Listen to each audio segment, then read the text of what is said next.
INEC présente Gagnant-Gagnant, ou les bénéfices économiques inattendus des politiques environnementales. Le changement climatique est aujourd'hui une réalité. Le temps est même venu de s'adapter à ses conséquences.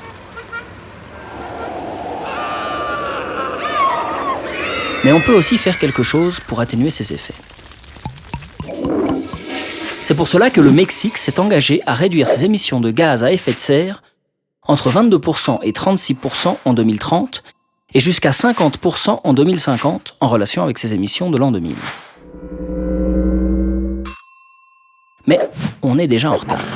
Ce qui se passe, c'est que dès qu'on essaie de prendre une mesure concrète comme réduire les subventions aux énergies fossiles ou mettre en place un impôt carbone, beaucoup de gens réagissent d'emblée parce qu'ils pourraient se voir affectés à court terme. Encore un impôt ? Vous allez miner la croissance, la compétitivité, les prix vont augmenter.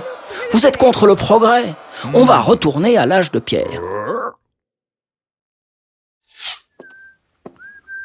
Et en effet, selon un modèle macroéconomique multisectoriel développé par l'Institut national de l'écologie et du changement climatique en collaboration avec l'Agence française de développement et l'Observatoire français des conjonctures économiques, il existe plusieurs mesures qui pourraient être efficaces dans cette situation. Par exemple, un impôt carbone tel que nous allons le présenter dans cette vidéo.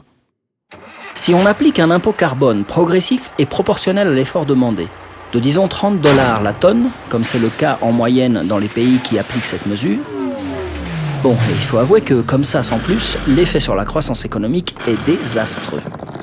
Et en plus, pour atteindre les objectifs de réduction d'émissions de gaz à effet de serre attendus, il faudrait adopter des niveaux d'impôts bien supérieurs, de près de $100 la tonne à l'horizon 2030. Alors que faire ? La solution, c'est de réinvestir l'argent obtenu grâce à l'impôt carbone dans l'économie en favorisant en priorité les secteurs de faible consommation énergétique, les énergies renouvelables et l'innovation environnementale, tout en baissant les impôts des ménages pour compenser les coûts d'adaptation. Ainsi, non seulement on peut réussir à atteindre les objectifs de réduction d'émissions de gaz à effet de serre, mais en plus, on change la matrice de production d'énergie et on obtient jusqu'à 2,5% de croissance du PIB, 3% de création d'emplois, 3,3% de croissance de la consommation et jusqu'à 5% d'investissement en plus en 2030 comparé à un scénario de référence.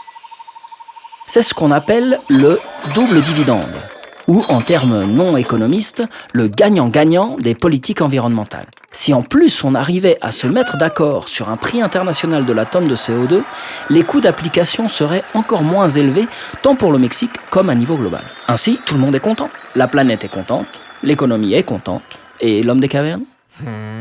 L'homme des cavernes, qui sait ?